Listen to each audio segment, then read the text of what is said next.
Now, I want to talk to you about doing rotational movements through the body that can help any back problems, even injuries in the hips and knees and that. If we can gently show the body how to rotate, then we give the body trust, and it's about trusting our bones. They're one of the oldest parts of the body. They've been there a long time. Okay, they rebuild at times, but nothing like the rest of our body. So when we trust our bones and we can feel where the bones want to go in our unique structure, thinking about as much as everyone looks different, our bones are totally different. So that's why when you do these gentle sorts of movements, so lie on your back, that you find subtle differences in change in position. And the simplest one is to bring your feet out wide with the knees bent up. Now again, you decide what's best for you, whether you have them more narrow, what your bones are telling you. So me, I know when I sit here, when I get this width, all of a sudden the tension in the quads turn up. If I put them too close, that turns on and the groin turns on. If I put them too wide, I'm more into a stretch, but that might be another exercise. So I'm just thinking of a position where the bones want to sit up and I can relax and think of the concept heavy bones. Heavy bones with the tissue, the muscles, even the tension on the outside of the skin, that's all turning off. And then concentrate on the breath. And then bring your hands out to the side. I like to turn my palms out to the ceiling to keep the chest nice and open. And very slowly drop your legs just a small way to one side and then a small way to the other. Now, if that didn't feel great on the back, do less movement and change the position. So you could just do smaller movements. But then if that feels all right, very subtly allow gravity to let those bones drop down to the ground. And then do that on an exhale and imagine the midsections like a rag wringing out water as the pelvis rotates around the rib cage. And then on the in-breath, as we fill up the tummy a bit, we lift the legs. So we're looking at ways of getting less muscular activity to do the movement. We're really matching the breath. So as we lift the legs against gravity, it's on the inhale, so that inhale, the tummy's filling up, bringing the pelvis here. So you just got to do a tiny bit of work, and then you rock side to side.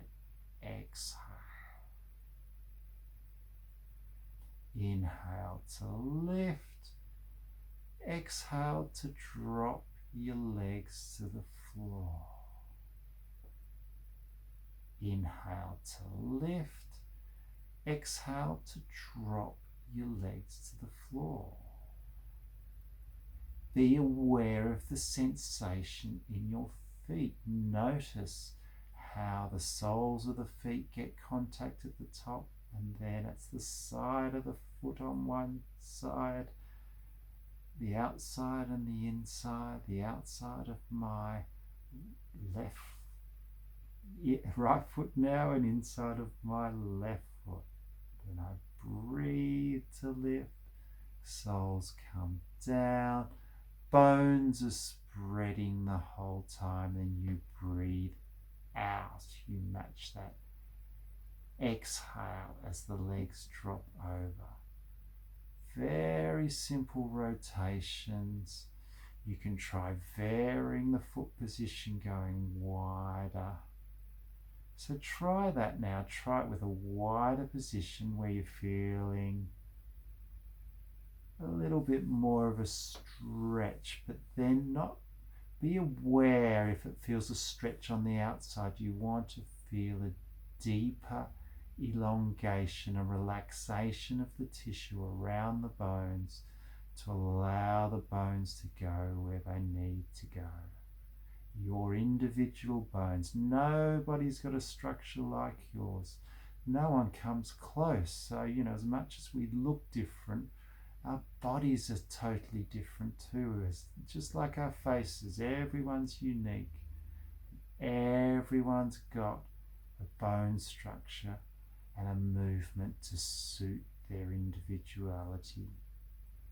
And as you're doing this now, even get a feeling of trying to turn off any tension around the hips, the deep muscles that attach these leg bones to the hips, especially in the deep groin, and just try and allow that tension and feel a floating of the tissue away as the bones drop, and basically think now about how the femur is finding a better position in the sockets. So a lot of us, we have bones like femur sits forward in the socket. We want to encourage the femur to drop back. So that's another nice idea to think about. Lift your legs and think about just the subtle little bit of pressure on the hands as you bring the knees back and allow that leg bone to drop further into the pelvis. So, bringing them back, relaxing the shoulders and going back to the breath again.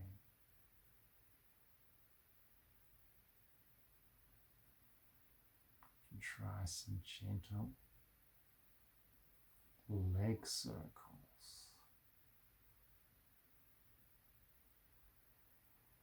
Breathe in as you bring your legs together. Feel that tummy fill up now. And allow the lower back to drop into the floor on that inhale, and breathe out as you bring the legs around. Breathe in and gradually extend that circle, but you don't want to go to the end of range. You notice that you want less tension in the hip joints or just outside to allow the ball in the socket to drop down and back into the pelvis. Try circling the other way. And then slowly go back to where you started. And this is where I like to go a little bit wider and actually start to press the knees down. So we use gravity in the breath to lift. And then just as we're going along for the ride, the muscles can help us a bit to drop. And that's what muscles should do. They should come in after a natural flowing movement to help. They're like assistants. They're not the prime movers. If we can naturally get our joints to drop into where they need to go, then the muscles work like assistance and reaction to getting these joints in the best position, not prime movers and getting our joints into awkward positions.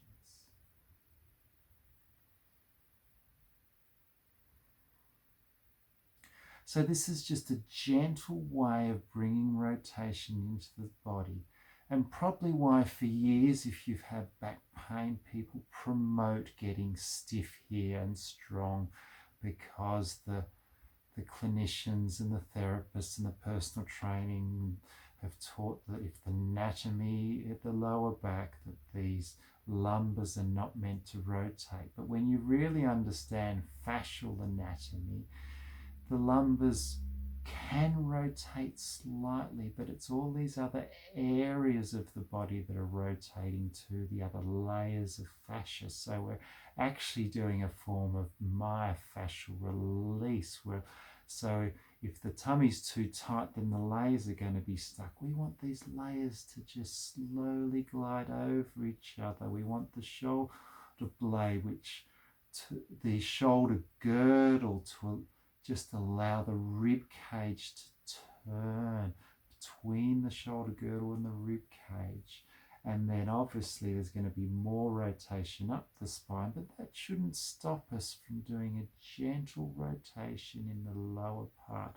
And also noticing where you can get more mobility from the hips. If we're stiff in the hips and we try and rotate, then yes, that's going to cause problems in the lower back. But if we allow the hips to open and go where they need to, and get back to the idea, the bones, they know, those bones know, your bones know, no one else can tell you where your bones should exactly go.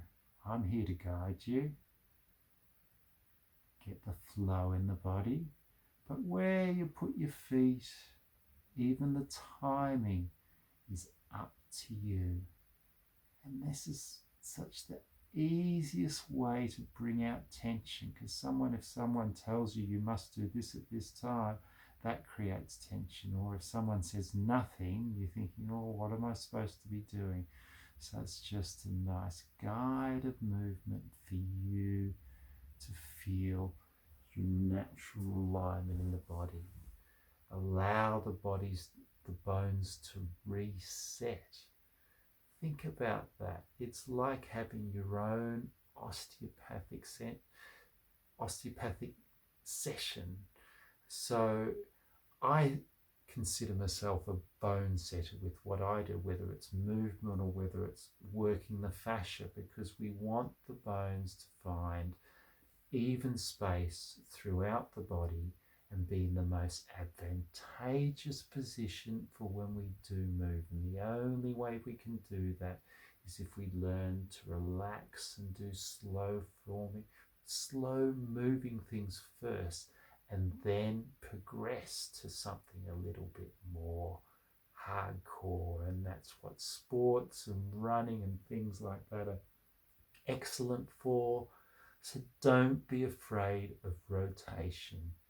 Rotation can be your friend. Rotation happens with every movement we make, every natural movement we make, every step we take, every time we get out of bed. All these things, it's important to teach the body how to rotate correctly.